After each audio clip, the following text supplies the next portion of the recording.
মুন্সিগঞ্জে পুকুরে ডুবে দুই ভাই বোনের মৃত্যু।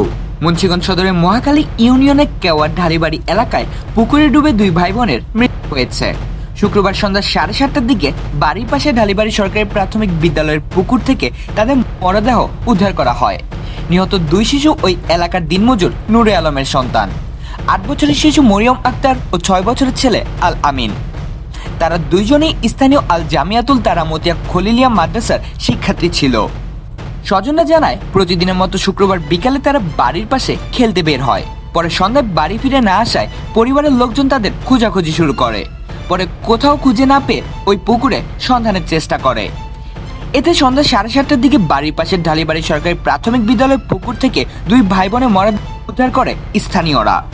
স্থানীয়দের ধারণা, পুকুরের পাড়ে খেলতে যে কোনো একজন পানিতে পড়ে গেলে আরেকজন শিশু তাকে উদ্ধারের চেষ্টায় দুইজনেই পুকুরে ডুবে গিয়েছে বলে মনে করা হচ্ছে।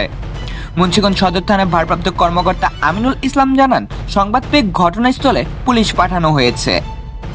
কামরুল হাসান সাফিন, মুন্সিগঞ্জ.টিভি।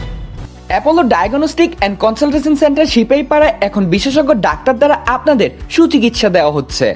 অর্থোপেডিক সার্জন হিসেবে রয়েছে অধ্যাপক ডাক্তার এম.এ. মালেক মুরাদ। এছাড়া মেডিসিন, কার্ডিওলজিস্ট, নাক কান গলা সব বিভিন্ন রোগের চিকিৎসায় বিশেষজ্ঞ ডাক্তার পাবেন প্রতিদিন। আর রোগ নির্ণয় রয়েছে অত্যাধুনিক যন্ত্রপাতি। আপনি অসুস্থ হয়ে ঘরে বসে না থেকে সুচিকিৎসা নিতে আসুন Khalek Mondal plaza, Sipahipara Apollo diagnostic and consultation সেন্টারে।